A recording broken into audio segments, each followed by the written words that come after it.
Doutor José Luiz Pagliuca, muito obrigado pela palavra. Boa noite a todas e a todos. Sejam todos bem-vindos à nossa subseção, ainda de forma virtual.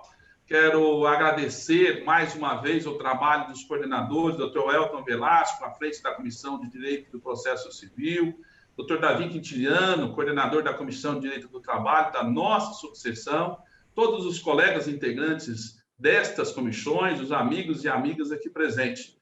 E esta é a abertura inicial. Gostaria de dividir com meu amigo, o nosso diretor tesoureiro desta subseção, doutor André Gustavo de Jorge, concedendo a palavra junto com este presidente. Muito obrigado, presidente, pela democratização da palavra sempre. Obrigado, doutor José Luiz, doutor Welton, doutor Davi e demais coordenadores que aqui estão nos auxiliando hoje com esse grupo de estudos. E parabenizar vocês mais uma vez por um trabalho fantástico realizado nesses 3 anos, junto conosco, nos apoiando, nos incentivando. Eu acredito, meu presidente, que nem nos meus 5 anos de faculdade eu tenho aprendido tanto, com tantas aulas como nesses 3 anos de diretoria da OAB, eu tive acesso por todos os eventos que tantos coordenadores brilhantes fizeram para a gente. Muito obrigado a todos, estou aqui com vocês e vamos em frente, que seja um excelente evento. Doutor Marcelo. Muito obrigado, doutora André. Quero cumprimentar também a nossa vice-coordenadora da Comissão de Direito do Processo Civil, doutora Bárbara, seja bem-vinda e receba aqui o reconhecimento também do vosso trabalho como outros vice-coordenadores de todas as comissões. Doutor José Pagliuca, muito obrigado pela palavra, que tenhamos um ótimo evento. E o doutor Elton Velasco, doutor Davi Quintiliano também, uma ótima apresentação nesta noite. Ok. Hoje nós teremos a honra de ouvir 2 ícones da nossa advocacia de São José do Rio Preto.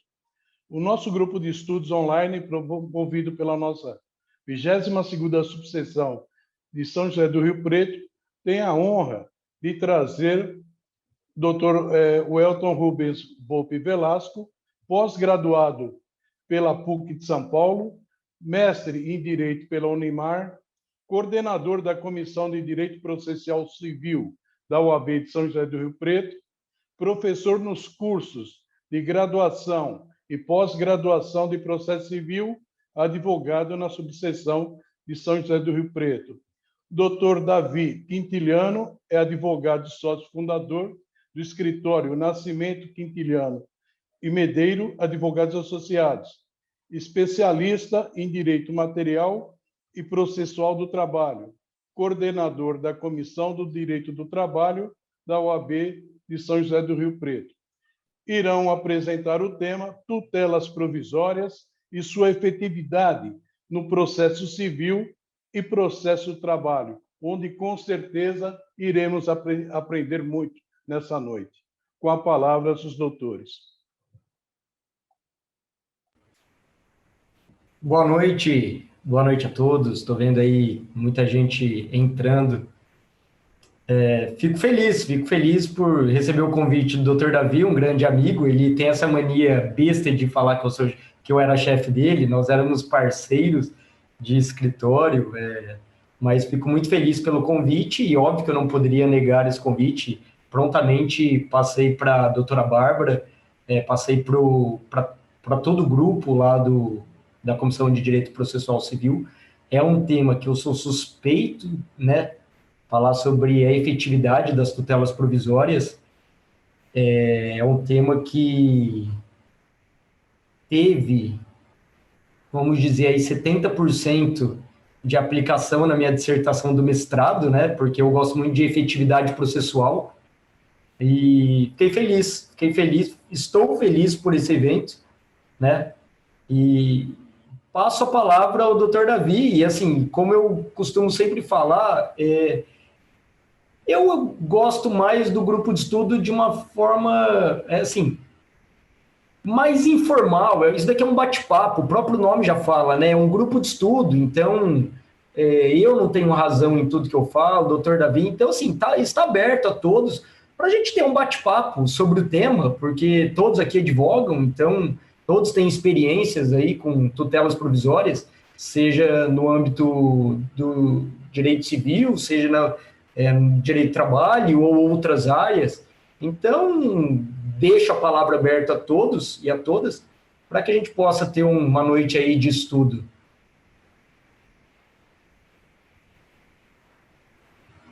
Então, mais uma vez, boa noite a todos. E como o Dr. Welton falou mesmo, acho que essa é a intenção do grupo de estudo, né? Na Comissão de Direito do Trabalho, a gente pratica muito isso, que é o debate, essa troca de ideias, troca de conhecimentos, troca de experiência, que isso, né, Dr. Welton, é aquilo que a gente mais tem de valioso, eu acho, na nossa advocacia, e nós estamos aqui para angariar conhecimento um com o outro, tá? Então, fiquem à vontade para questionar, depois a gente vai abrir a palavra a todos e a gente foca numa breve exposição para justamente aproveitar o máximo de tempo possível no debate. Então, como no caso, né, o processo civil ele é aplicado supletivamente ao processo de trabalho, eu vou devolver para o professor Welton. Bom, então vamos lá, vamos começar. Eu pensei o que eu vou falar sobre tutelas provisórias. Bom, acredito que aqui todos saibam o que é tutela provisória, né? Tutela provisória o próprio nome dela já fala, ela é uma medida provisória e muitas vezes ela é revogada ou ela é confirmada no final. Ou seja, a tutela provisória, ela vai ser provisória, ponto. O próprio nome já fala. Nos casos ali no processo civil, na parte do direito de família, é um ponto que atualmente eu tenho focado bastante, porque a tutela provisória em si, nós já sabemos, mas quando envolve o direito de família, eu acho que ela demanda ali uma atenção especial, né? Uma atenção especial, porque é o seguinte, as tutelas provisórias, elas se classificam pela natureza, né? Então, natureza, ela é antecipada ou cautelar. Outra classificação dela é a fundamentação, que ela pode ser de urgência ou de evidência. E tem também a classificação quanto ao momento da concessão, que ela pode ser antecedente ou incidental. Acredito que a maioria das nossas tutelas são em caráter antecedente, né? Raras as exceções que nós pedimos uma tutela provisória no meio do processo. E aí nós estaríamos falando de uma tutela provisória incidental, né? Acredito que a maioria de nós aqui façamos as tutelas já na petição inicial, né? Quando a gente está com urgência, a gente já faz na petição inicial. E aí, no direito de família, eu tenho percebido, né, que a questão que eu trago aqui é a questão do direito da tutela provisória, do direito de visita da tutela provisória. Porque eu tenho percebido as decisões que os juízes e até os promotores têm se manifestado no sentido de conceder a tutela provisória para pagar os alimentos provisórios, porém, eu tenho enfrentado uma resistência referente às visitas, às tutelas provisórias referente às visitas. E muitas vezes, os juízes falam o seguinte, olha, conceda a tutela provisória para determinar que pague 30% do salário mínimo, por exemplo, tá? Isso não é uma regra, que fique claro, mas pague a pensão alimentícia de 30% em caráter provisório, depois lá no final a gente resolve. Referente às visitas, eu vou decidir após o contraditório. Peraí. Então eu sou pai para pagar a pensão, mas para ver o filho somente após o contraditório? Eu estou falando no tipo de ação de oferecimento de pensão. Normalmente, né? Vamos colocar a maioria dos casos, a mãe entra representando o filho, cobrando a pensão. Eu estou falando no caso inverso. Tinha um acordo verbal, da noite para o dia, o pai não consegue mais visitar a criança, porque fala, olha, quando você não me pagar tanto de pensão, eu não vou permitir a visita. Eu falo, não, peraí, tem uma ação, né, que nós chamamos de oferecimento de pensão. E aí eu falo, ó, eu quero pagar a pensão, eu já pago a pensão. Mas a tutela provisória, eu tenho enfrentado essa resistência. E eu diria aí que tem um caso, trazer para debate, inclusive, né, aos alunos da pós-graduação, eu dei aula no sábado e eu trouxe alguns pontos. Então, vamos lá. A tutela provisória, na investigação de paternidade,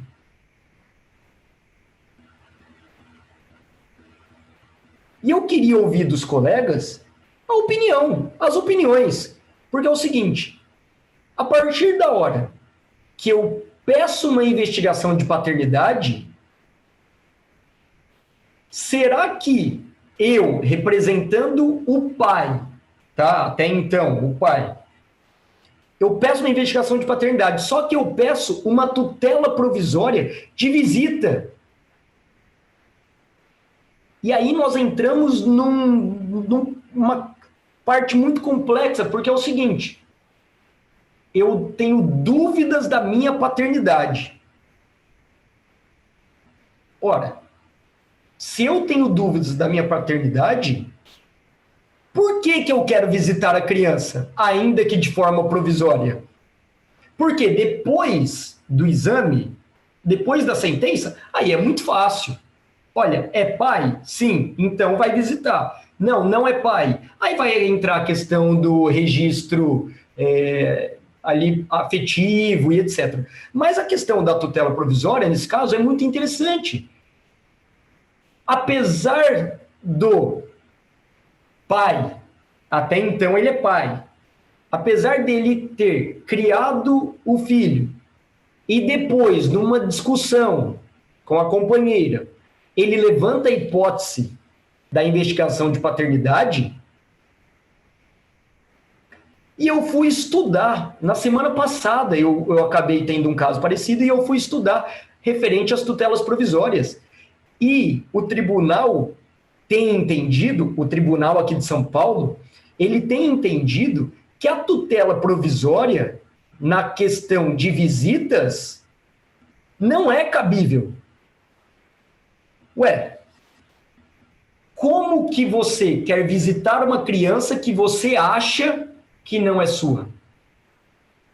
E o tribunal aqui de São Paulo tem ido por esse lado. Até mesmo para preservar a criança. Olha que maluquice. O tribunal fala, se você acha que você não é pai, vai saber o que você pode fazer com a criança.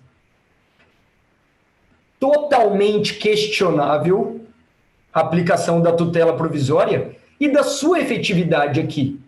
Porque nós podemos falar na efetividade em manter os laços com essa criança. Os laços que já vinha sendo construídos. Os laços lá atrás. Então, eu acho que é um tema extremamente interessante para refletirmos e debatermos sobre isso, porque, olha, eu acho que o tribunal está certo, eu acho que o tribunal está errado.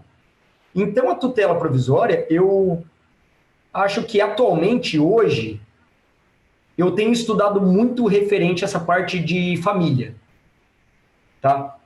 Porque, assim, se nós formos fazer um grupo de estudo para falar conceitos, tá? Eu acho que seria cansativo e seria uma aula conceitual. E a ideia aqui é que a gente levante casos concretos, casos reais. Porque nós aqui, como advogados, trabalhamos com isso. Às vezes um colega teve um caso e pode trazer a ideia para a turma aqui. E a grande questão também que eu vejo nas tutelas provisórias é a diferença da tutela de urgência para a tutela cautelar, tá? Eu acho que é de uma relevância absurda nós sabermos a diferença. Por quê? O que eu costumo falar para os meus alunos na graduação é que o princípio da fungibilidade, ele é muito lindo. Ele é muito lindo. Até os recursos são fungíveis. Dependendo do recurso, aplica-se o princípio da fungibilidade. Agora é o seguinte, até onde nós precisamos mostrar conhecimento para o judiciário? Eu acho de uma importância absurda, tá? E lá no meu escritório eu prezo muito por isso, pela técnica, não para ir jogando a coisa, pela técnica. As tutelas provisórias, elas são divididas, né? E a grande questão da tutela cautelar para a tutela de urgência. A tutela de urgência, ela é satisfativa. Essa é a palavra para nós não confundirmos mais. A tutela provisória, ela é satisfativa. Tutela provisória de urgência. Por quê? Satisfaz na hora. Um grande exemplo, plano de saúde. Eu não sei se alguém aqui advoga para plano de saúde, mas eu, quando morei em São Paulo, já advoguei para plano de saúde. É uma tortura, porque a tutela provisória de urgência ela é cumprida imediatamente. Tá? Então, a palavra é satisfação. Ela satisfaz na hora. E a tutela provisória cautelar, né? Cautelar, a palavra é garantir o fim da ação. Ela garante o final da ação. E aí, uma questão aí é, cabe tutela cautelar na ação de execução? Porque na ação de execução, ela tem um rito diferente, né? Na ação de execução, ela tem um rito diferente e, teoricamente, ali eu não preciso mais discutir nada. Eu executo. Caberia uma tutela provisória na ação de execução? Sim. Caberia uma tutela provisória cautelar. Se eu vejo que o executado ele está dilapidando patrimônio, ele está ocultando, ele já está fazendo de tudo, eu posso muito bem pedir a cautelar, a tutela provisória cautelar, explicando para o juiz, comprovando para o juiz, e eu posso pedir o sequestro, o arresto. Eu posso falar, juiz, olha, ele só tem uma Ferrari. Eu não quero a Ferrari. Eu quero receber minha parte em dinheiro. Porém, eu sei que ele já não tem mais nada no banco. A grande questão é, juiz, eu quero uma tutela provisória cautelar para garantir o meu recebimento lá no final. Então, a tutela provisória cautelar é garantir o resultado. Enquanto a tutela provisória de urgência, ela é satisfativa. Ela tem que ser na hora. Tudo bem? Passo a palavra para o meu amigo Davi falar um pouquinho também. E eu tenho umas questões sobre tutela provisória no direito do trabalho, hein? Eu tenho duas questões, tá? Que eu vou fazer daqui a pouquinho. Já fiquei um pouco nervoso, mas tudo bem. Mas até essa questão do plano de saúde também acontece com a gente, né? Pegando esse gancho aqui. Nós temos casos, por exemplo, de que o empregado, por força de norma coletiva, ele tem direito a um plano de saúde.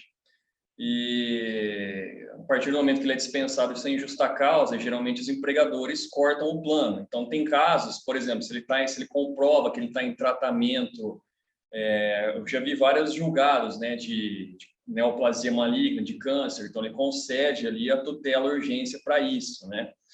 Bom, eu preparei aqui algumas questões mais pontuais relativas ao processo do trabalho, em termos de conceito, essas coisas, né?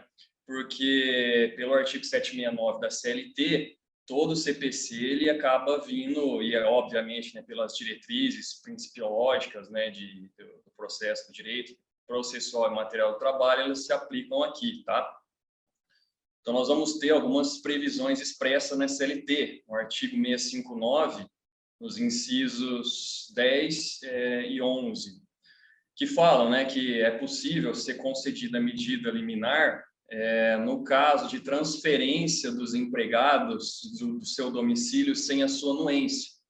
Então, por exemplo, eu estou aqui em São José do Rio Preto, vou pegar o exemplo, né, do Dr. Welton, que sempre foi meu chefe, e ele me falou, ó, você vai para Curitiba amanhã. Falo, pô, doutor, eu tô com a minha filha matriculada na escola aqui, eu preciso dar assistência para minha esposa, né, que tá ali na função de cuidar dela, né? Então, como que faz isso? Não quero saber, eu tenho meu poder diretivo aqui, a passagem já está comprada, o hotel está reservado, vai. Então, eu posso fazer esse pedido, né? Outra questão expressa na CLT é a questão do dirigente sindical. Tá? Que se ele está ali com a sua estabilidade, ele for afastado, suspenso ou dispensado pelo empregador, então é possível esse pedido. Então essas são as previsões expressas, né, da CLT. O princípio da fungibilidade ele também é perfeitamente aplicável aqui, né? E dentre os requisitos da tutela antecipada, vamos entrar nesse ponto, uma delas é o requerimento expresso. Dr. Elton, por favor, me corrija se eu acabar errando alguma coisa aqui. E, a título de curiosidade, existe pela doutrina majoritária, que eu vou citar como exemplo o professor Mauro Schiavi, o Jorge Sotomayor, que é possível o magistrado de ofício conceder a tutela em uma única hipótese, no caso da petição inicial, que o empregado comparece, né, na justiça para reduzir a termo, sem ter um advogado ali o assistindo. Então, assim, é mais a título de curiosidade, talvez para uma eventual prova, mas dificilmente ver isso na prática, tá? Na questão da probabilidade do direito, vou citar também o Mauro Schiavi, ele vai mencionar aqui que o juiz tem que apreciar alguns pontos. O que seria? O valor do bem jurídico ameaçado, a dificuldade de prova por parte do autor, que aqui, com a reforma trabalhista, nós trouxemos ali a aptidão para a prova do processo civil, antes isso não tinha expresso, né? A credibilidade da alegação, e isso aqui a gente vai entrar na experiência do juiz, e a própria urgência alegada no autor. Então, essa experiência do juiz, o que nós vemos em alguns casos? Grandes empresas que acabam demitindo funcionários, né, em massa, e não há pagamentos ali não há fornecimento de guias de seguro-desemprego. Então, se a gente pega uma vara do trabalho única, vamos exemplificar aqui a vara do trabalho de Tanabi. Então, conforme muitos casos vão se sucedendo e vão tendo indícios, o juiz, com base ali na sua experiência, né, e na credibilidade das alegações, ele pode conceder isso, tá? Perigo de dano ou risco ao resultado útil do processo, que é o perecimento pela demora. E aqui eu volto naquele exemplo do plano de saúde, que é mais urgência que essa. Você está em tratamento ali de um câncer, de uma doença, e de repente você é dispensado sem justa causa e, consequentemente, seu plano de saúde é cortado. Imagine a situação desesperadora do trabalhador, né? E aqui a pergunta, né? Somente o empregado que ele pode pedir a tutela de urgência? Segundo a doutrina, não. Se o empregador, em sede de reconvenção, tiver, né, preenchidos os requisitos e tudo, ele pode também fazer o pedido. Exemplo, o meu empregado ali, ele saiu por justa causa, por improbidade, ele está com o carro da empresa, ele está com o mostruário da empresa, que se demonstrar essa urgência, tá? Que mais que nós temos aqui? Com a diferenciação ali do processo civil, nós aqui não temos o agravo de instrumento, né, para recorrer das decisões. Então, aqui, obviamente, né, se a tutela for apreciada em sede de sentença, aí vai ser por recurso ordinário, mas caso contrário, vai ser feito ali o mandado de segurança. E aqui uma dica que a gente dá pela prática, tá? Se de repente você, obviamente, né, o Dr. Elton vai falar melhor que eu, mas todas as decisões têm que ser fundamentadas. Então, se você ali na inicial pediu e o juiz fundamentou que não ficou claro, A gente, na praxe aqui, além do mandado de segurança, né, a gente aconselha, pelo que me lembro aqui no escritório, a gente tem efetividade num pedido de reconsideração, obviamente trazendo ali algo que faltou. Então, por exemplo, surgiu uma conversa do WhatsApp que um dos donos ou alguém falou, a empresa quebrou mesmo, dispensamos. Eu já usei fotos da fachada da loja fechada num shopping para provar ali um indício de dispensa, né, sem justa causa. Então, é uma dica que a gente dá, que além do mandado de segurança, também o pedido de reconsideração ele é bem útil, né?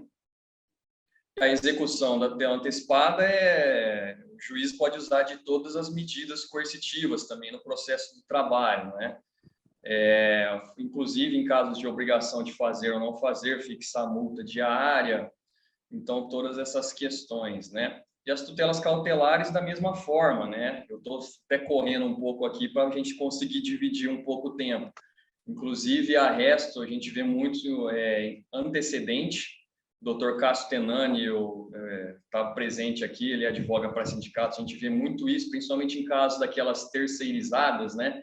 Que somem, não pagam ninguém, todo mundo fica ali a ver navios. Então, já vi muita efetividade de ser pleiteada. Por exemplo, tem uma terceirizada que ela tem o contrato dela com o município, com o estado, você pede ali, né, o arresto do repasse, né, do que foi resguardado no contrato de terceirização. Então, nós temos todas essas questões. Também a cautelar em sede de execução, em que se está apurando um grupo econômico. Eu tenho um caso aqui, a título de exemplo, que a gente foi deferido, né, o reconhecimento do grupo econômico, mas houve um agravo de petição. E eu vi no cadastro da Jusesp que aqueles sócios que eu já sei que têm patrimônio, eles saíram da empresa. Ali, por volta ali do agravo de petição. Então, ali, ao meu ver, já é um indício ali, né, de tentativa de ocultação, né? Então, para pedir a desconsideração da personalidade jurídica, para dificultar a execução. Então, são alguns exemplos preliminares assim que eu posso citar aqui no que me cabe, mas depois voltaremos aqui para debater. Então, eu volto para o Dr. Welton falar, acho que até me estendi um pouco além da conta aqui. Bom, muito legal, né? Ouvir um pouquinho da tutela ali no direito de trabalho, no processo de trabalho. Eu gostaria de abrir aí para os colegas, doutora Bárbara, nossa vice-coordenadora aí de processo civil, advoga, com certeza tem bastante caso lá de tutelas. E se alguém quiser compartilhar alguma experiência aí, disso que nós falamos, ou até alguma coisa nova sobre tutelas, está aberta a palavra aí.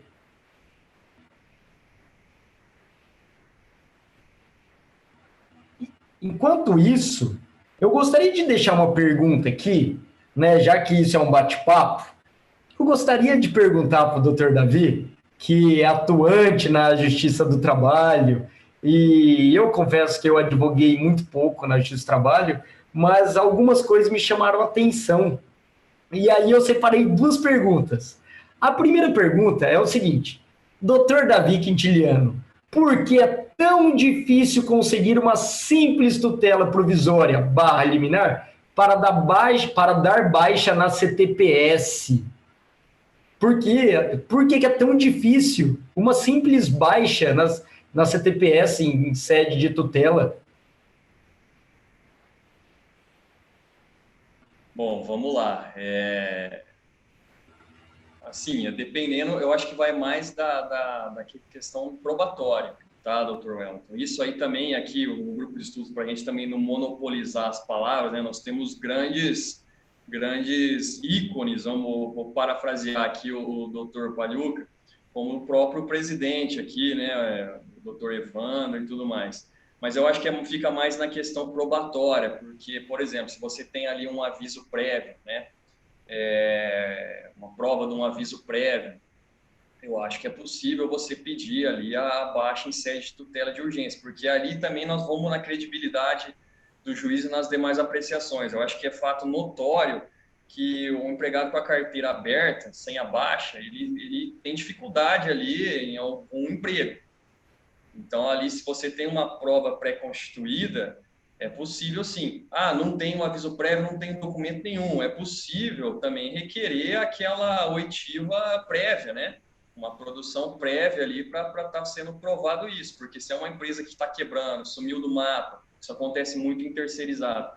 O trabalhador está ali com sua urgência alimentar, precisando da baixa na carteira para conseguir um novo emprego, para uma expedição de seguro-desemprego, entendeu? E aqui eu volto na reconsideração. Ah, pedi, o juiz ficou em dúvida e eu, de repente, localizei um aviso prévio, localizei uma mensagem de WhatsApp ali de um gerente falando isso eu tive um caso aqui, uma transportadora que também pegou, fechou o barracão e sumiu com tudo. Então, tinha o gerente, obviamente, ele foi gente boa de colocar que ele era o gerente, né, forneceu a carteira de trabalho dele. Então, a gente faz essa prova pré-constituída. Então, às vezes, fica um pouco... seria, acho que é essa peculiaridade ali. Mas aí eu abro aos colegas, o Dr. Marcelo Henrique, o Dr. José Rosseto, o pessoal que está aí que, às vezes, tem alguma experiência diferente. Eu acho que a dificuldade maior, então, o Davi, da tutela, da efetividade da tutela, né, até da concessão da tutela, nessa parte do processo do trabalho, aí do direito do trabalho, eu acho, então, que a dificuldade maior seria a concessão da tutela, né, no caso, naqueles casos de rescisão indireta, né? Eu acho que aí é praticamente impossível o juiz conceder a tutela, porque você entra com a rescisão indireta, ele vai querer o contraditório, vai marcar audiência, porque eu acho que até o receio, né, do magistrado em conceder essa tutela. Então, essa questão aí de baixa na CTPS, inclusive aí pelo reconhecimento da rescisão indireta, se alguém tiver algum exemplo aí, doutor Marcelo Henrique com a palavra, fica à vontade. Bom, meus amigos, eu quero primeiro parabenizar aí pela exposição dos dois colegas, mas segundo, sobre essa questão da baixa do contrato de trabalho, a minha experiência aí de mais de 20 e poucos anos, e ontem eu tive uma reunião, nós tínhamos acho que uns 30, 40 trabalhadores, e as pessoas têm a dúvida de que é necessária o registro, a anotação na CTPS da data de saída para ter ou permitir a contratação por outra empresa. Quando não tem nada disso, né? O trabalhador, desde que as jornadas não coincidam, ele pode prestar o serviço para vários empregadores ao mesmo tempo, mesmo período de contrato de trabalho. Então, acho que isso compete ao advogado, essa informação ao trabalhador, primeiro, que muitos desconhecem. Segundo, é que a prova... Bom, eu sempre brinco no atendimento, eu pelo menos uso como meio de transmissão de compreensão ao cliente, de que quando eu digo José Rosseto, quando alguém diz isso para mim, não adianta todo mundo falar que conhece José Rosseto se não tiver a cédula de identidade que prove que chama José Rosseto. Eu observo muito nos processos em que atuo, seja da minha parte ou outra, que é a falta da prova. Nós dependemos da prova. Nem sempre é um argumento longo, mas a prova do que se fala, do argumento que se apresenta, é tudo para você convencer o Poder Judiciário do direito que você está representando no exercício da advocacia. E eu observo muitas pessoas que falam sem ter a prova, ou não têm o zelo, o cuidado de apresentar a prova adequada. Na questão da baixa, hoje, e aí isso faz parte dos novos tempos. Aliás, eu acho que lá atrás, desde quando nós exercíamos a profissão da datilografia, né, batendo máquina, já era necessário. Nós, inclusive, naquele tempo, escrevíamos menos e provávamos mais. Hoje, falamos muito e provamos quase que nada. com a ideia de que o juiz tem a obrigação de adivinhar o que estamos pensando ou querendo, como se todos fossem de boa fé. Então, assim, o que eu enxergo é o advogado precisa ter o zelo e a busca, que não é fácil, com o cliente, da prova do que ele fala. Um dos meios, e aí a tecnologia nos permite isso também. Por exemplo, na questão da baixa, quando a empresa dispensa o empregado, ele lança essa data no cadastro, lá no cadastro do FGTS, na conta do FGTS. Então, ali você já tem uma data. Então, se aquela data é importante para o seu cliente, mesmo você tendo dito para ele que aquilo não impede ele de trabalhar, eu uso sempre como exemplo do enfermeiro, do pessoal que trabalha nos hospitais, que trabalha em várias jornadas, né, para poder demonstrar para ele que é possível, junte aquele documento que às vezes o teu cliente nem tem e nem sabe, e você pode pedir para que ele apresente. Então, assim, o que eu enxergo na tutela de urgência é a necessidade da prova que se pede. Né? Então, eu acho que, como disse o Elton Velasco, os conceitos, eles existem, mas no exercício da advocacia, na defesa do interesse do seu cliente, quem confiou o direito dele, é provar o que se pede. Fora isso, meus amigos, é argumento. Aí é mais difícil de convencer o Poder Judiciário. Muito bem colocado a questão aí probatória. E aí, eu acredito, e não sei se vocês concordam, que a questão das tutelas provisórias na Justiça do Trabalho é, sim, mais complexa do que no processo civil. Eu acredito que a questão aí da Justiça do Trabalho, do processo do trabalho, é muito forte a questão da prova. Enquanto no processo civil, o juiz, ele acaba, porque assim, ele acaba envolvendo muito mais coisa, né? A relação ali do direito do trabalho, empresa, empregador e empregados. Já no direito civil, né, no processo civil, eu acho que o juiz, ele já tem mais meios de acabar conseguindo chegar ali pelo menos na tutela provisória, ainda que ele revogue ao final. Eu tenho a impressão que no processo civil ela é mais simples, tá? Uma coisa que, e se alguém quiser falar, fique à vontade, tá? Se alguém quiser falar, fique à vontade. Eu trouxe uma questão aqui sobre as tutelas provisórias e a sua efetividade no que tange ao local de interposição, a jurisdição da tutela provisória. Isso pode parecer muito simples. E aí eu pergunto, onde que é interposta o pedido de tutela provisória? Todo mundo vai falar, no juízo ali, onde você vai pleitear a ação principal, o pedido principal e etc. A grande questão é o juízo incompetente. Ele tem poder para deferir uma tutela provisória e cobrar a sua eficácia? Essa é uma questão interessante também. O juízo incompetente, ele pode deferir ou indeferir uma tutela provisória? Nós estamos falando de competência absoluta, né? De competência absoluta. Então, ela não prorroga, tá? Só que aí que tá.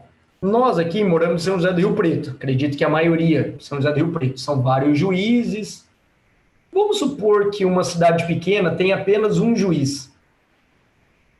Um civil e um criminal. O juiz civil está de férias, não tem substituto.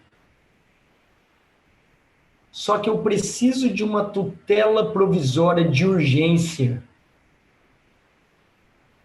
Eu espero o juiz voltar das férias? O tribunal tem que mandar algum outro juiz para analisar o meu pedido? E a grande questão é, o juiz criminal, ele pode decidir no cível, se for aquela vara única, etc., não tem discussão, tá? Não tem discussão. Mas aqui nós estamos falando da vara civil e da vara criminal. E sim, ainda que ele seja incompetente, né? Ainda que ele seja incompetente, ele pode deferir a tutela provisória, sendo que o juiz civil, quando ele retornar, ele pode rever essa tutela. Ele pode muito bem revogar essa tutela.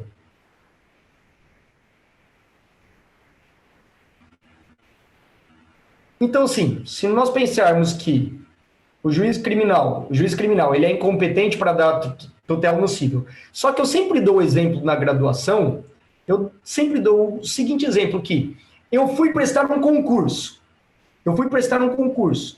E negaram a minha inscrição, a minha entrada ao prédio. Só que a prova é hoje. Ou, por exemplo, a prova é amanhã.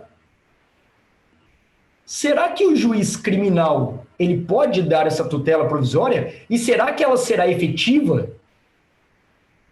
A resposta é sim. Por quê? Não terá tempo hábil para encaminhar esse pedido a outro juiz.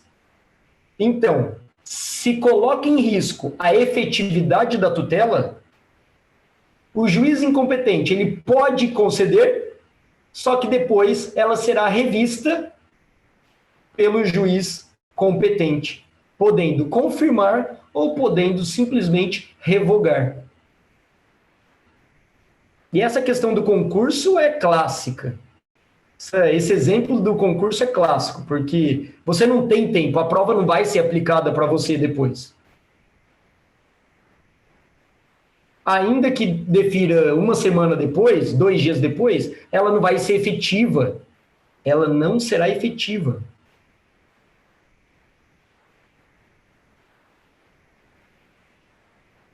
Acho que eu falei demais, né? Mas é que eu venho trazendo algumas questões. Eu gostaria de dar boa noite ao Dr. Henry, vice-presidente da nossa OAB, chegou aqui.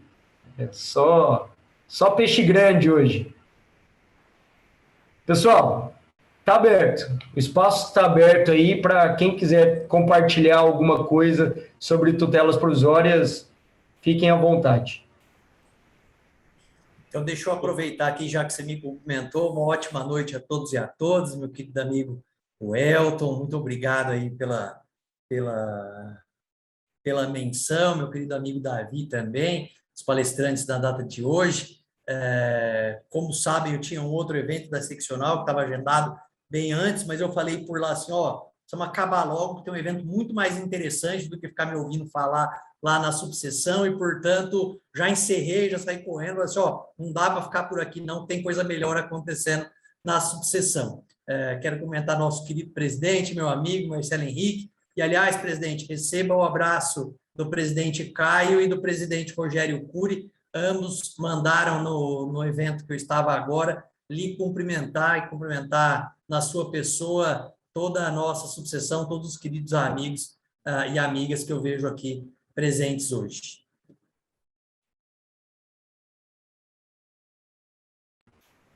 Bom, vamos lá, doutor Davi.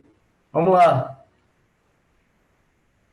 Doutor Kelson, fique à vontade também para participar. Doutor Cássio, com certeza, tem muita coisa a contribuir com esse bate-papo. Era isso que eu ia fazer. Eu sempre costumo fazer, eu já ia jogar a bomba para o doutor Cássio, que ele tem uma vasta experiência, e principalmente na questão de coletiva, né, direito do trabalho. Eu queria que você compartilhasse um pouco com a gente, doutor.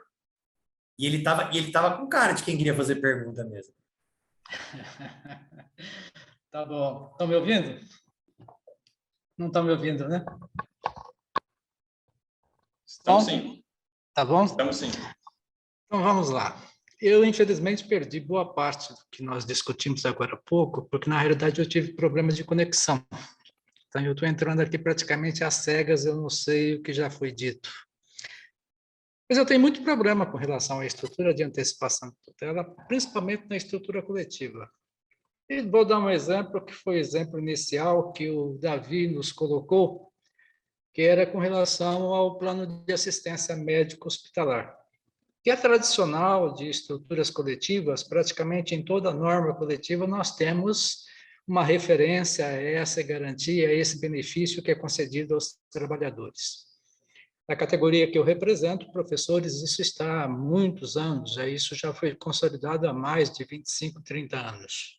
Então, nós temos para o ensino superior a estrutura da concessão do plano, que é um plano de assistência médico-hospitalar. E que é tradicional que os estabelecimentos de ensino não cumpram as estruturas da cláusula. Por quê? Porque quando a gente entra com uma reclamação trabalhista no âmbito coletivo, essa estrutura praticamente se prorroga até o encerramento da estrutura do prazo de vigência da norma coletiva. Então, alternativamente, só temos uma solução para essa situação, que é a concessão do pedido de tutela, para garantir efetivamente que esse bem não seja perdido, não tenha o perecimento com relação à estrutura daquilo que ele tem como referência, que é exatamente a rigidez física, mental e de saúde do trabalhador, que, acima de tudo, já seria elementos mais que suficiente para a concessão da antecipação. Isso é fundamental. Provas absurdas. Tá? O ônus, nesse caso, é o ônus de concessão pela própria estrutura do empregador, porque, na realidade, quando eu tenho esse instrumento normativo colacionado, o que vai acontecer? Eu vou alegar o descumprimento e, na alegação do descumprimento, ele tem que me apresentar uma apólice de seguro, um contrato de seguro, garantindo que essa existência efetivamente aconteceu. Até porque, senão, nós teríamos uma prova que era uma prova infernal de inversão, você teria que fazer, dentro de uma ação coletiva, a busca de cada um dos trabalhadores para saber aquele que teve a concessão e aquele que não teve concessão. Então, em termos de ônus, nós estamos tudo tranquilo. Aí, vamos lá, bater a porta do judiciário, pegar os juízes do trabalho que só leem a petição inicial no momento da audiência, quando leem, às vezes esperam que seja feita a produção da prova, como nesse caso é prova documental, ele só vai ver esse fato quando chegarmos dentro da estrutura da decisão, e aí nós ficamos na encruzilhada. Pedimos, temos a concessão, essa concessão provavelmente virá com uma astrente, vem com uma multa, que é uma multa da estrutura de descumprimento processual, e estabelece-se que o não cumprimento é uma multa. A empresa não cumpre. Uma multa milionária, R$1.000 por mês para cada trabalhador, R$500 por mês para cada trabalhador. Eu vou chegar lá daqui a pouco, tá? No ponto principal. Isso vai para recurso, transcreveu, transpôs, ultrapassou o prazo de vigência da norma coletiva, e o que eu tenho? Só a reparação. Eu não tenho mais a possibilidade de trazer para dentro da estrutura do trabalhador e assegurar o bem da vida que esteve à disposição, com prova, com estrutura, com todo o fato. Então, eu quero só resumir essa questão para dizer que nós temos dois tipos de juiz. O juiz que lê e que sabe o que ele precisa fazer, o juiz que te escuta dentro da estrutura de uma audiência, que você chama atenção para o fato, e o juiz que simplesmente aplica aquela história, deixa o tribunal decidir por mim, depois vem a estrutura da indenização compensatória desse fato. Então, tutela antecipatória, ela tem, ou tutela de urgência, ela tem exatamente a seguinte conotação. A gente pede, reinsiste, mas, infelizmente, só é dada por quem tem boa fé que está do lado da caneta. E isso, infelizmente, não tem acontecido.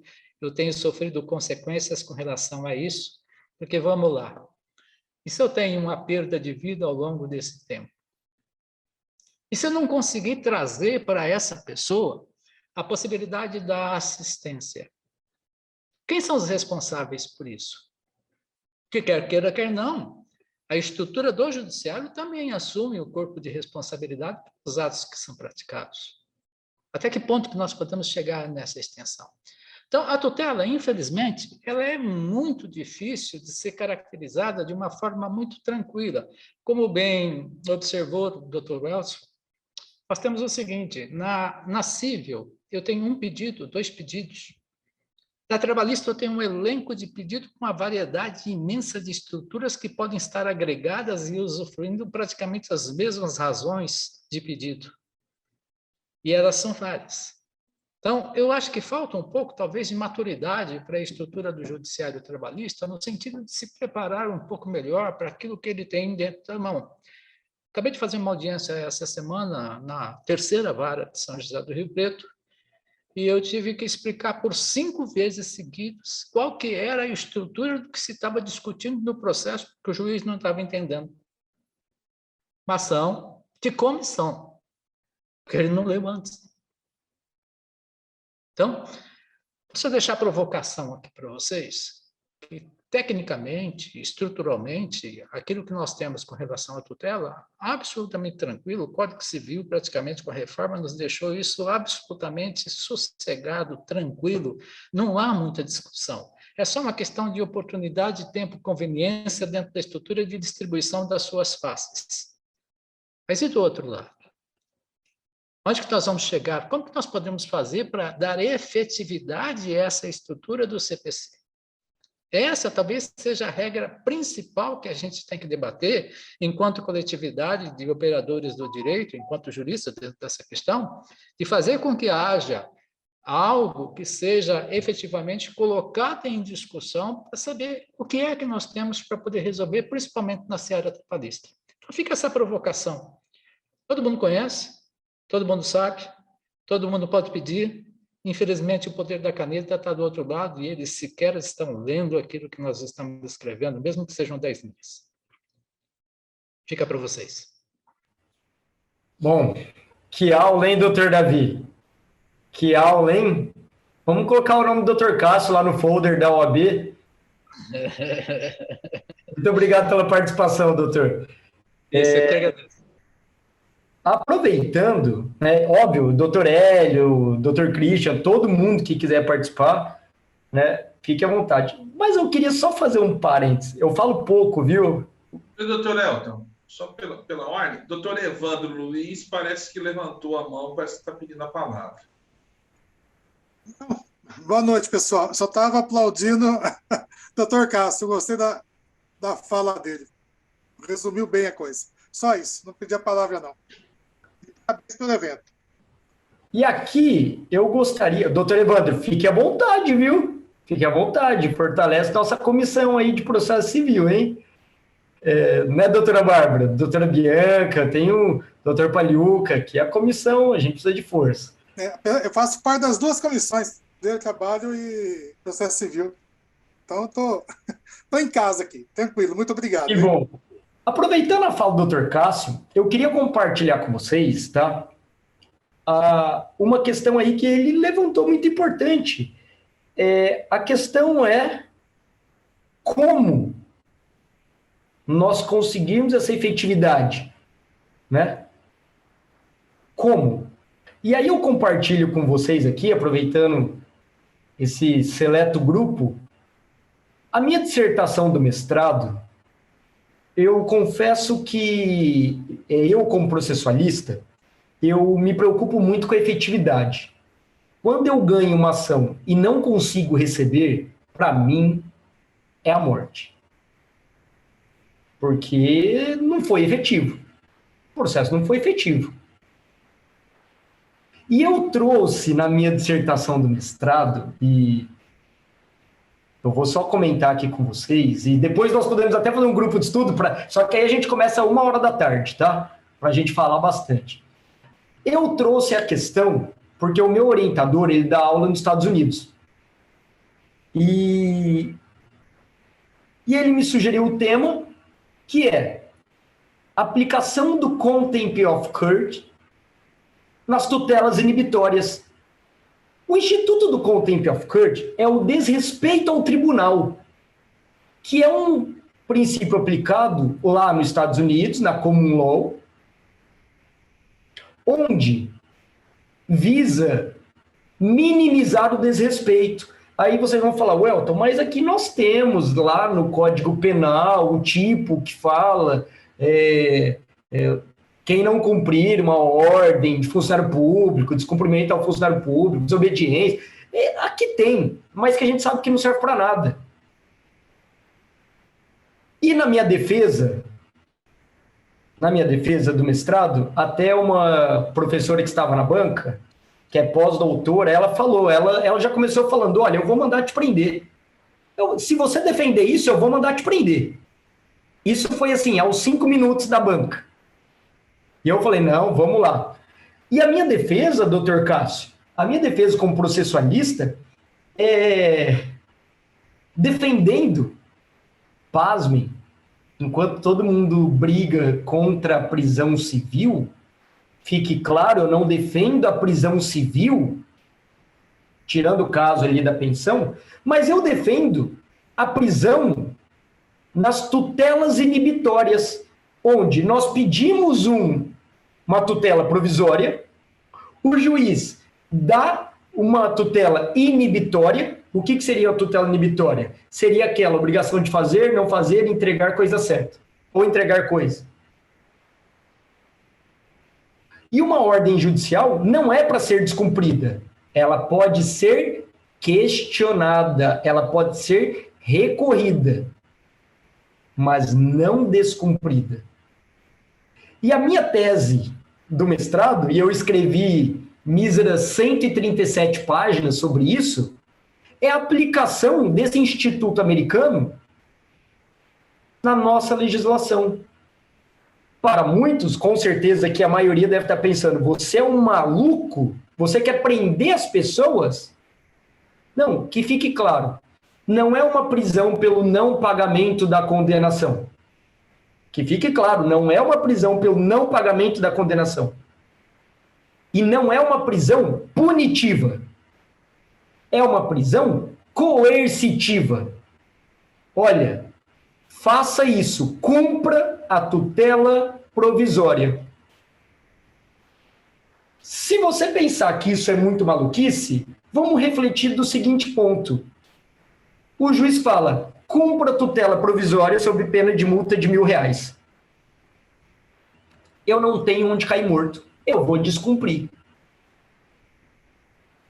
O juiz fala, cumpra a tutela provisória sob pena de multa de R$10.000 agora. Eu falo, eu não tenho onde cair morto. Eu vou descumprir. Até onde essa tutela provisória foi efetiva? Até onde ela foi efetiva? Igual o doutor Cássio falou. E se a pessoa morre? O cliente falece. A tutela provisória serviu para alguma coisa? A tutela provisória de urgência, ela foi eficaz? Ela foi efetiva? Não. Então, a discussão é exatamente essa. É algo... Eu sei que vai muito além, assim, não me matem, por favor, mas é que no mestrado eu tinha carta branca para viajar um pouco e realmente são teses. São teses, porque a tutela não é para ser descumprida. No caso do bloqueio do WhatsApp, eu sempre trago esse exemplo para refletirmos. O juiz, para quem não se lembra, o juiz estava investigando, né, a polícia estava investigando uma quadrilha de tráfico de armas e de drogas. E eles estavam falando pelo WhatsApp. E o juiz concedeu uma tutela e falou, WhatsApp, entregue as conversas dos criminosos. O WhatsApp falou, não posso. Ele falou, não estou pedindo, eu estou mandando R$1.000. O WhatsApp falou, beleza, não vou entregar. WhatsApp, entrega R$10.000. Não vou entregar. Para ele estava cômodo. Não estava sendo efetivo. A tutela não estava sendo efetiva.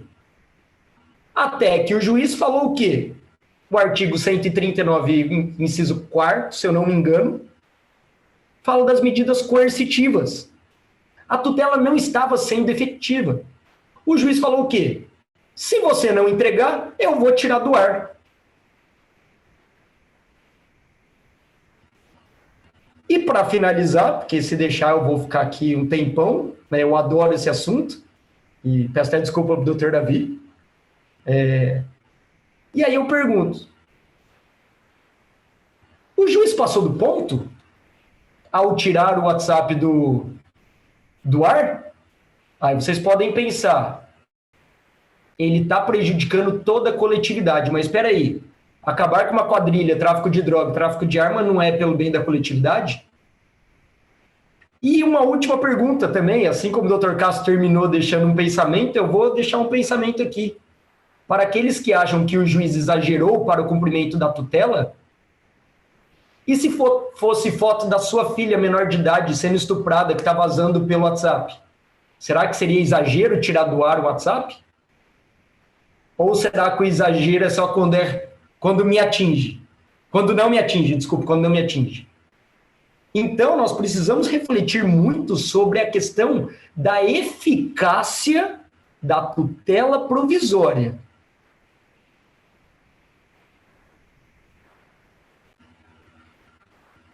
Passo a palavra a quem... E eu vou deixar esse questionamento, tá? Da eficácia da tutela provisória. E aí eu passo a palavra para quem quiser aí compartilhar um pouquinho.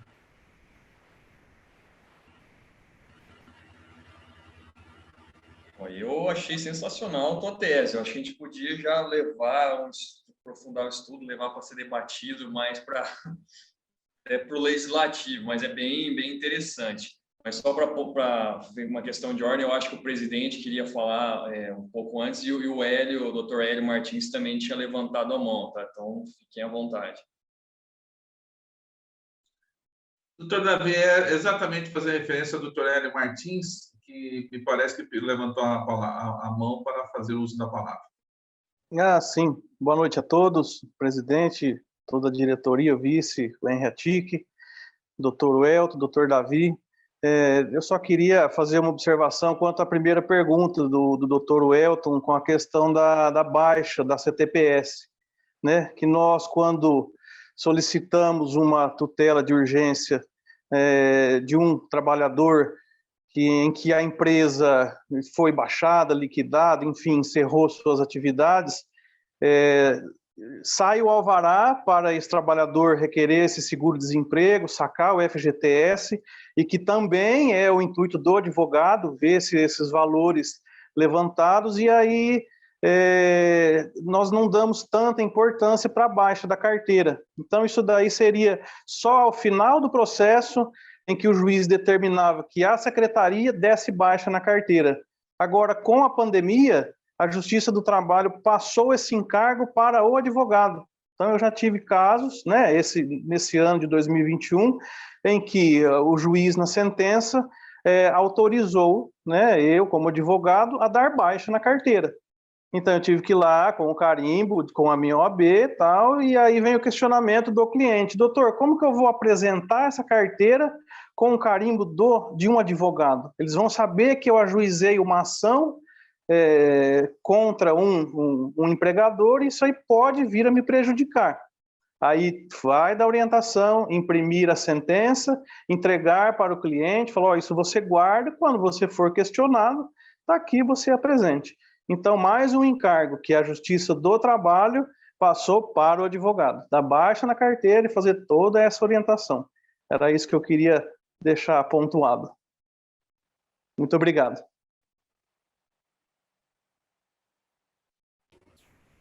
Doutor Davi, fique à vontade, doutor Cássio. Um segundinho. Absolutamente interessante. Veja bem, nós estamos transferindo a responsabilidade para a advocacia de uma questão que é uma questão típica, característica do Estado. Okay?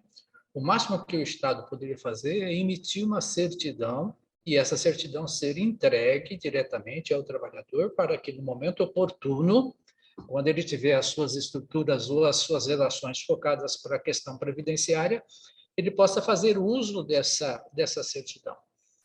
Porque se nós formos assumir essa questão como advogado e as funções do Estado, nós corremos uma série de riscos, inclusive com os dados que são ofertados dentro da própria estrutura da carteira, porque nós estamos atestando a validade, nós estamos nos responsabilizando exatamente pelos dados que ali foram colocados.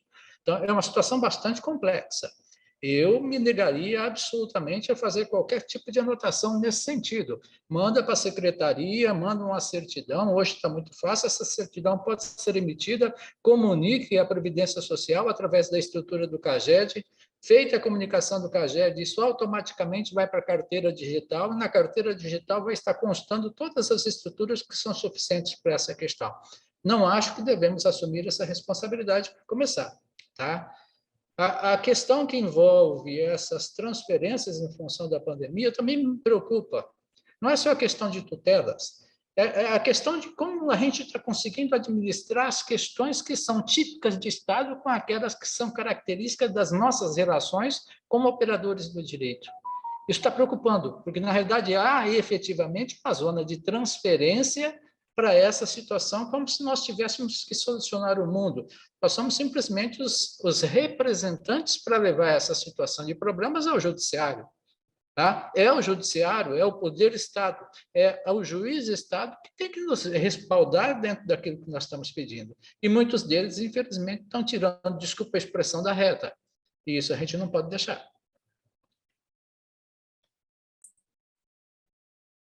Doutores, por favor.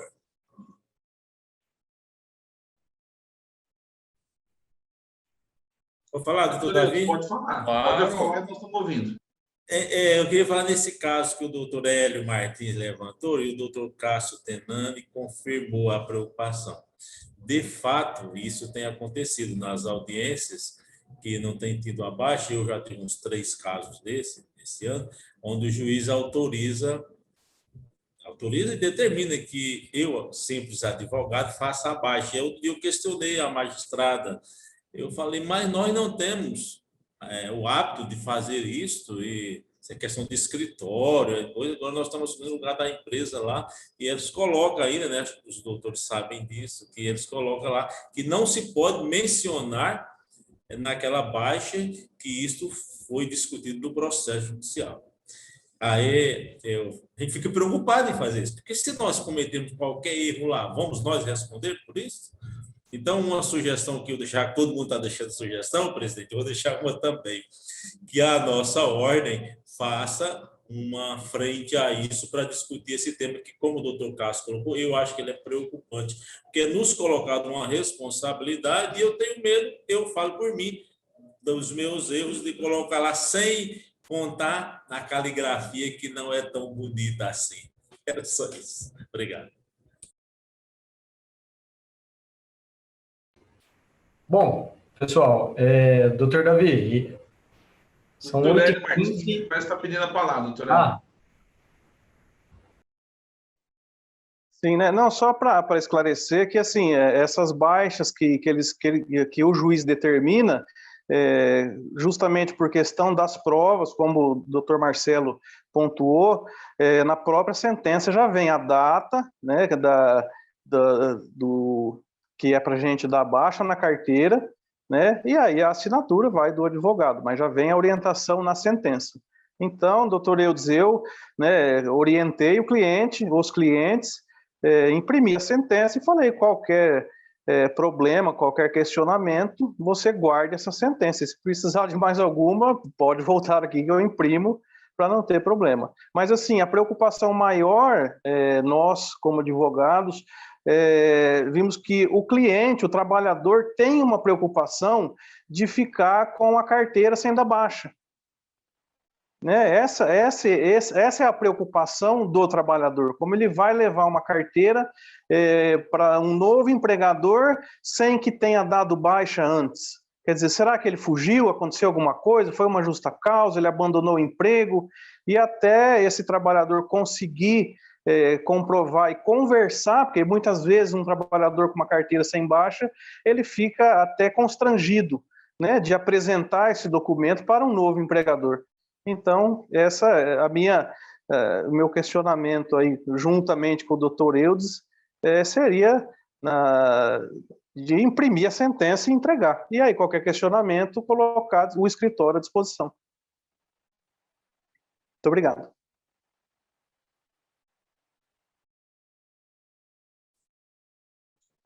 Doutor Marcelo está morrendo de vontade de falar, eu estou tentando aqui ver se ele já expõe, porque ele ficou pensando, agora está na hora, vamos lá. Doutor Cássio Tenani, doutor Eudes, doutor Hélio Martins, você sabe que é difícil, você fica já, mas é o exercício da democracia, e eu acho que também estou caindo os cabelos, acho que a idade está ficando um pouco branco, mas nos permite isso. Primeiro, assim, eu sou do tempo de anotação, viu, doutor Eudes? Eu trabalhei em departamento pessoal, foi um dos primeiros serviços meus. Então, essa anotação na carteira da Baixa aí, pode ficar tranquilo, qualquer caligrafia está resolvido, que o mais importante é a data ali da saída. Então, assim, doutor Tenani já participou da reunião conosco, eu tenho muita vontade de promover atos em face do serviço do judiciário. Nas 3 esferas que nós temos aqui na nossa subseção: Justiça Federal, Justiça do Trabalho e a Justiça Comum. E a Justiça do Trabalho, até pela união que nós temos da advocacia, em especial do reclamante, dos trabalhadores, dos patronais também, em razão de ser somente o tipo de ação, faz com que a gente tenha uma força para poder fazer. Mas, por exemplo, nós tivemos um juiz que não trata com urbanidade de forma alguma o advogado. Eu instaurei um procedimento administrativo, pedi para que a advocacia me encaminhasse, garantindo o sigilo. Eu recebi 2 ou 3 respostas dos nossos 6.000 advogados. Tive colegas que antes de eu fazer falavam e depois não faz.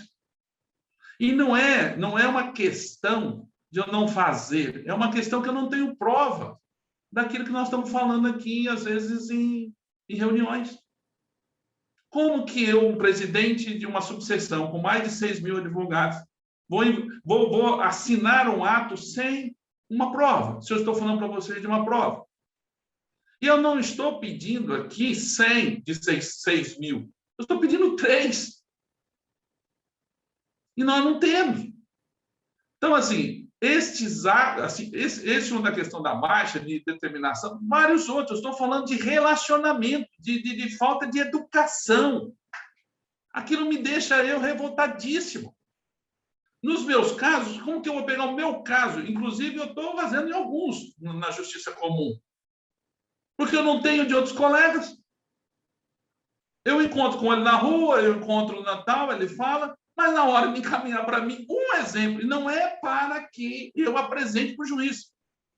A OAB está para isso. Mas para que, se caso alguma coisa, do ponto de vista de responsabilidade de presidente, eu possa ter em minha defesa pessoal.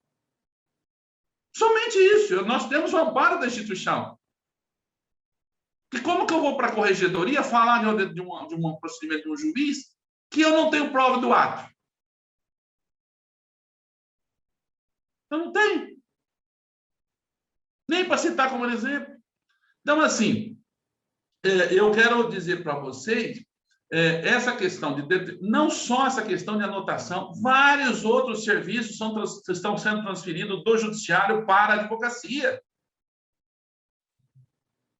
São vários, e não só na Justiça do Trabalho. Eu entrei, e o doutor Castellano, nós conversamos, eu me lembro disso, e alguns outros colegas e amigos que estão aqui, quando assumi e o doutor Henrique também ouviu isso de mim durante a nossa diretoria, eu tinha uma questão que é o seguinte: antes de nós falarmos da casa do vizinho, nós tínhamos que cuidar da nossa casa. Esse é um ditado popular que eu venho pregando. Nós hoje estamos finalizando o 3º ano de gestão e hoje eu tenho orgulho de dizer que a nossa casa ela tem presença. Olha quanto de advogados que nós estamos aqui reunidos e quase todos aqui assumindo comissões e estando à frente. Agora, nós precisamos fazer e interferir na casa do vizinho, na magistratura, no Ministério Público, nos delegados de polícia, na polícia militar.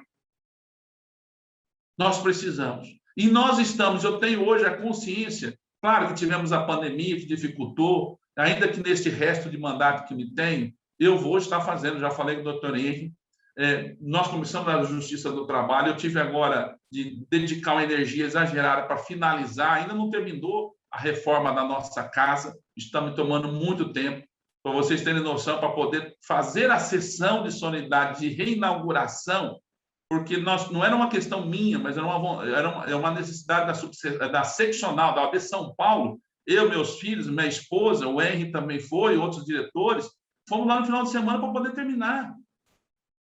Então, assim, não é fácil. Então, assim, eu quero dividir com os amigos, principalmente o doutor Castellani, com o doutor Davi Quintiliano, da Justiça do Trabalho, que a gente possa indicar esses abusos de direito. Me ajude, converse com o colega, me mande, me dá um número.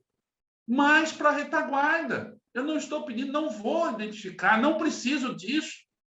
Mas nós precisamos não só aqui reclamarmos, mas nesse momento vocês têm um presidente para fazer. Já fiz, eu peguei e coloquei meu nome. Já chegou para mim, do juiz que eu instaurei o procedimento administrativo, chegou de um advogado da Associação dos Magistrados no estado, do TRT 15, conversando a respeito.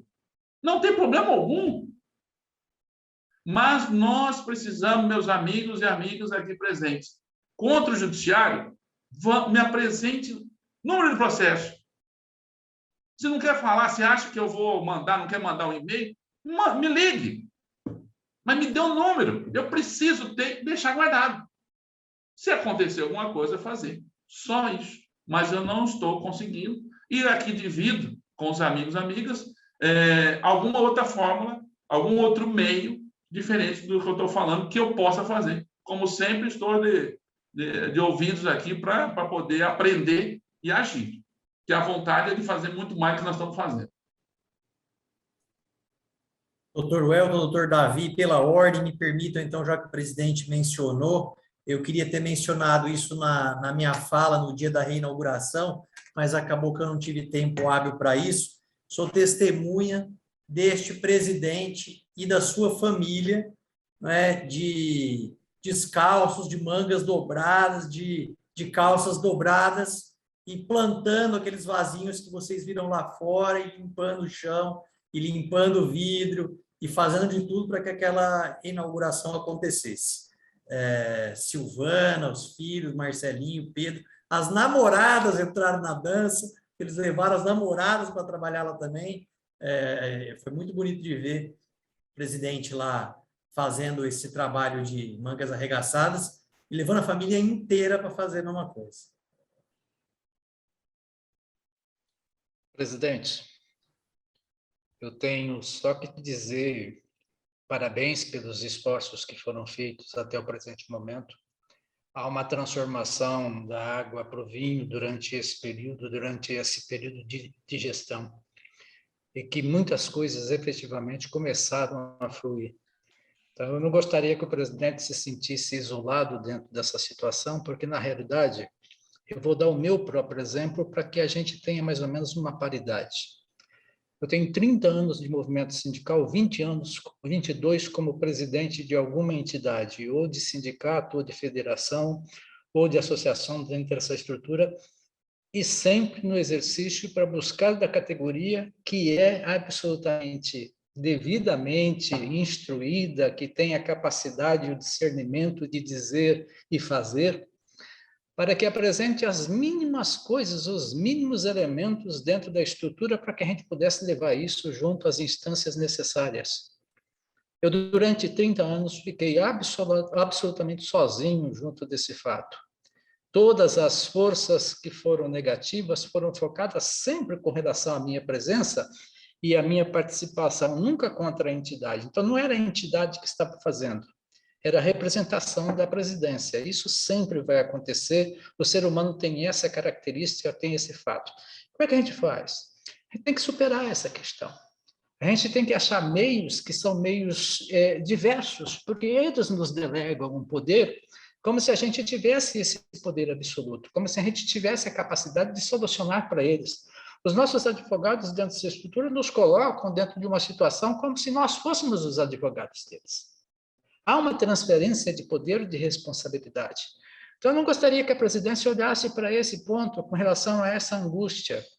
Eu acho que a gente pode, mesmo individualmente, mesmo em grupo de 2, mesmo não tendo prova, fazendo barulho dentro dessa estrutura, para poder começar a tentar fazer o respeito, porque os advogados não estão se dando respeito diante, por exemplo, desse magistrado que é mal educado.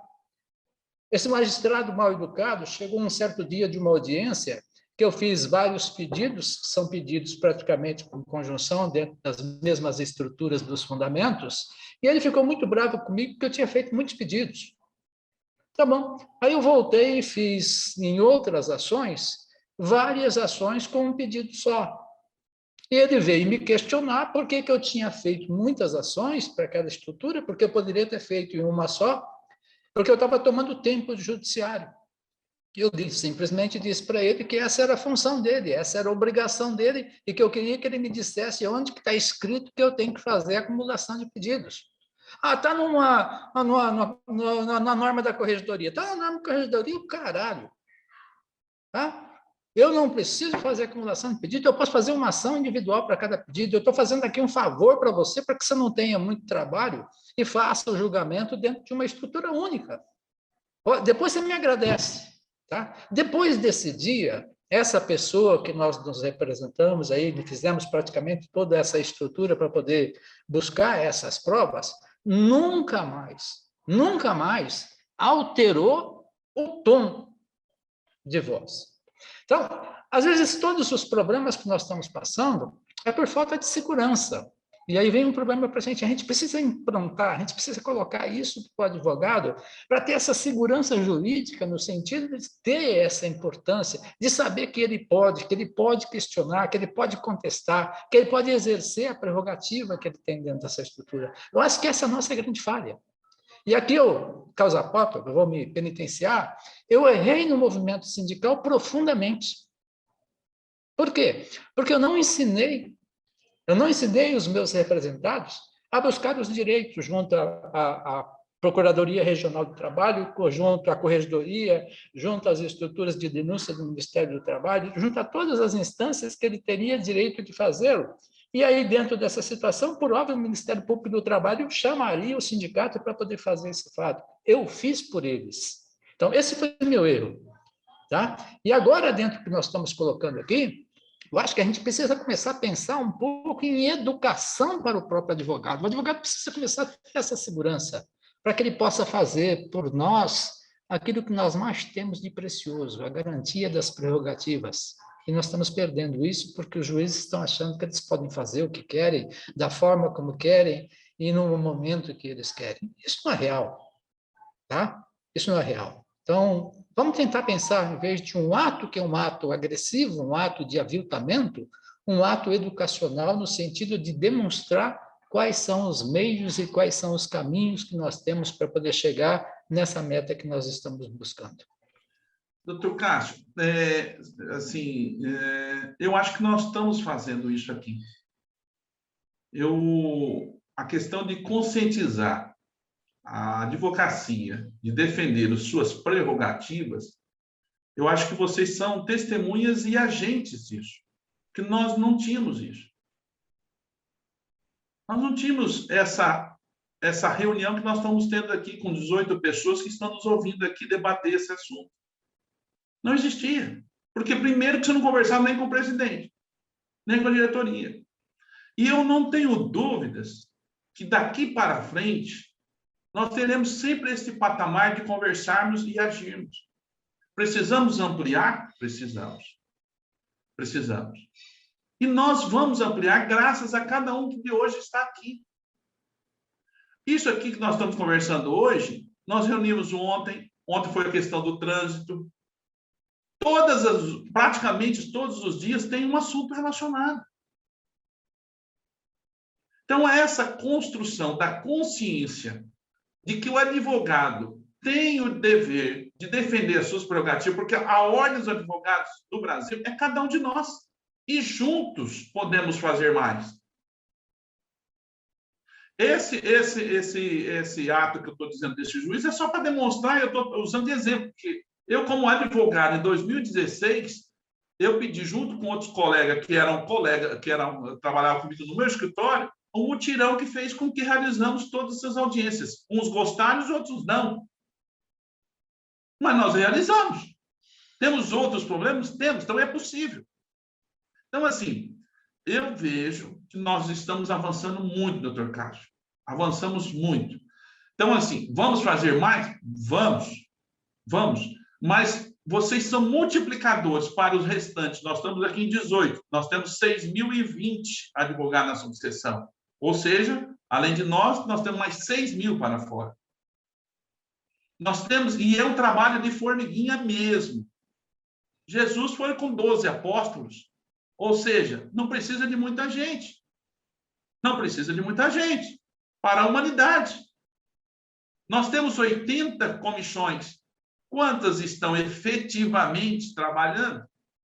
E quantas ainda podem fazer mais? Somos nós. Então, assim, eu acho que nós já plantamos isso. Nós vamos... Olha, hoje aqui, eu sinto o maior orgulho, doutor Castro, do doutor Davi e do doutor Welton Velasco, 2 jovens advogados, dividindo conosco seu conhecimento. Então, assim, eu acho que nós estamos no caminho certo, vamos fazer mais. Doutor Castanando, eu te falei lá atrás, quando você, no início da nossa gestão, no nosso foi, acho que a festa junina, se não me falha a memória, quando eu te insisti para que você viesse e participasse mais conosco, como você tem feito na Comissão da Justiça do Trabalho, nas reuniões com a magistratura, porque você é daquele advogado que, quando fala, todo mundo para ouvir, porque você fala com fundamento e com conhecimento de causa. Então, assim, meu caro, eu não tenho dúvida que nós estamos no caminho certo. Seu trabalho lá nas entidades estão repercutindo aqui, porque você está trazendo a experiência do que você vivenciou conosco, e esses jovens advogados estão aqui para dar continuidade ao nosso trabalho, à luta, que é de todos nós, advogados e advogadas. Então, eu acho que nós dois, Fernando, acabamos falando demais aqui, saímos fora do objeto do evento. Doutor Pagliuca, nos corrige. Só para consolidar, presidente, na realidade, essa talvez seja uma das estruturas entre meio ao próprio tema que nos permite fazer a reunião. Então, dentro dessas reuniões, a gente sempre aproveita aquela pontinha para poder lá dar aquela ampliada dentro da questão. Eu não fiz nenhuma crítica, não. Me recordo perfeitamente com relação à estrutura da nossa conversa. Estávamos sentados ao cantinho ali da entrada, do lado esquerdo, numa mesa, e essa conversa foi uma conversa bastante interessante. E eu só fiz essa referência com relação aos pontos educacionais, porque a gente tem que ter esse grau de atenção para fazer com que isso cresça. A gente não pode estacionar. Infelizmente, a gente tem dentro desses meios eleições, nós temos alterações dentro da estrutura, e a gente tem que deixar isso como um legado, a gente tem que deixar isso como uma estrutura que fique permanente. Entre José, entre João, permaneça Maria, quem quer que seja nesse ponto, a gente tem que ter um legado, que é esse legado que nós estamos deixando. E por isso que eu estou pedindo que a gente até intensifique um pouco essa questão, para poder levantar mesmo esses problemas. Eu, particularmente, não tenho nenhum problema de fazer nenhum confronto com qualquer que seja a estrutura judiciária. Eu estou aqui praticamente há tantos anos dentro dessa parada e vivo aqui na minha casinha dentro do lado. Aqui tem o meu galo, tem a minha galinha, tem a minha angola. Eu estou pouco me lixando para eles dentro da estrutura. Moro aqui, inclusive, junto com um condomínio com a própria juíza e alguns outros juízes da Vara Civil que estão aqui. Eu acho, sim, que nós fizemos o caminho certo, a presidência fez todo o esforço nesse sentido, a gente buscou todos os fatos, a gente interagiu, criou voz, criou efetivamente os trabalhos, que são os trabalhos de busca dessa prerrogativa, do exercício da atividade, mas agora está naquele ponto da gente dar aquele salto. É o salto da efetividade, praticamente do caminho, da cartilha. É essa cartilha que eu estou buscando, por isso que eu fiz esse fato. Presidente, total parabéns. Daquela conversa que nós tivemos, não saiu uma linha da forma como nós conversamos, isso há quanto tempo, tá? Eu até agradeço mais uma vez a lembrança e volto a dizer parabéns pela gestão, pela presidência, foi muito bom, foi fundamental. E se me permite, rapidamente, com adendo com a companhia da doutora Josiane. Ela está chegando aqui agora. Se eu não falo o nome dela, estou ferrado, vou apanhar. Ela estava em outra atividade, vai vir falar oi aqui, do lado. Boa noite. Quanto Boa tempo, noite, doutora Luciane. doutores. Aqui, se eu falar alguma coisa, ela me pega para o pé, não tem jeito. Ela é a patroa, eu sou obedeço. Até parece. Muito obrigado, viu? Muito obrigado sempre pelo seu apoio, doutora Josiane. Imagina. Doutor Pagliuca, doutor Welton, doutor Davi Quintiliano, com a palavra, são 20 horas e 38 minutos, fiquem à vontade, senhores. Infelizmente, doutor, o ideal é que nós nos estendêssemos mais, porque o nível de conhecimento é fantástico. E quando você chega a 1h30 de reunião, sem cansaço, alguma coisa de bom está acontecendo. Então, por mais que nós nos estendamos, Eu acho que é fantástico essa experiência de todos e é muito agradável esse convívio. E não pode haver reparo e pedir que não se fale, muito pelo contrário. Eu acho que tem que ter essa participação de todos, não é verdade? É enriquecedor. Bom, pessoal, eu agradeço, né, caminhando para o fim.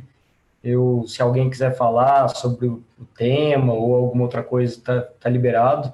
Mas, da minha parte aqui, eu já agradeço a presença de todos. Aqui estamos todos entre amigos, colegas. Fico muito feliz, fiquei muito feliz pelo convite do Dr. Davi. Fico feliz pela presença de cada um. Trouxemos aqui alguns pontos, né? Desde o direito de família, até a prisão pelo descumprimento de uma tutela provisória, numa tutela inibitória. Trouxemos aí a questão da efetividade ali, da tutela no direito do trabalho, até da anotação da CTPS. Gostei bastante, tá? Gostei bastante, fico feliz. E obrigado, Dr. Marcelo, Dr. Henry, a todos que participaram e ficaram aqui até o fim. Eu acompanhei os participantes aqui, nós ficamos ali entre 18 e 21, então é muito legal ver que ficamos até o fim. Passo a palavra para o Dr. Davi e muito obrigado a todos. Bom, agradeço também a presença de todos aí, ao Dr. Welton por ter aceito o convite, ter abrilhantado, ao Dr. Pagliuca por ter conduzido aí os trabalhos. E também reiterar, né, todo o meu agradecimento incondicional pela diretoria, que apoia não só os eventos, mas eu sinto, principalmente nessa diretoria, que vocês estão caminhando conosco. Todos os problemas estão acessíveis, né? Então, isso para a gente dá uma confiança fundamental. E como o Dr. Cássio disse, né, estamos ali, né, para dar o próximo passo também. Então, eu agradeço imensamente, me coloco à disposição de vocês, tá? E muito obrigado pela atenção de todos. Vou fazer uma correção, Davi. Tudo isso está acontecendo muito em função dos seus esforços. Na realidade, a dedicação específica que tem sido feita ao longo desse período, todas as dificuldades, os tempos, as paciências com relação aos atos que foram praticados, as angústias por ter pouca gente em determinados momentos, a busca de uma estrutura de tema. Fica aqui a gratidão plena com relação aos trabalhos que foram efetuados. Minhas congratulações. Eu que agradeço, Dr. Cássio, mas é um trabalho em conjunto aqui, que sem o apoio de vocês, né, você em específico, Dr. Evandro, a doutora Larissa, todo o pessoal aí da Comissão de Direito do Trabalho. E eu também vou aproveitar o gancho aqui e também agradecer, apesar de não estarem aqui, mas o doutor Henrique Dias, né, da Comissão da Justiça do Trabalho, e o doutor Danilo Paranhos, da Comissão de Direito Sindical, que a gente sempre trabalha muito em conjunto com várias pendências, e obviamente com todo o amparo e apoio da diretoria. Então, eu agradeço a menção profundamente. Ok, eu creio que nós podemos dar por encerrado, infelizmente, esse momento tão importante de estudo, que passou 1h40 e nós não percebemos o tempo passar. Foi muito importante para nós. Pagliuca, o senhor me permite a palavra, doutor? Por favor, doutor. A palavra é sua. Doutor, está encerrando? Não, por favor. Tá. Eu quero aproveitar ainda o espaço, ainda que final, já não adiantar da hora, mas para agradecer novamente, quero dividir esse encerramento da minha fala com o nosso vice-presidente, doutor Henrique. Obrigado, presidente. Obrigado mais uma vez por me oportunizar aqui, me dirigir aos colegas e às colegas. Hoje eu nem merecia falar nada, afinal de contas eu entrei atrasado, mas foi em razão de um outro evento.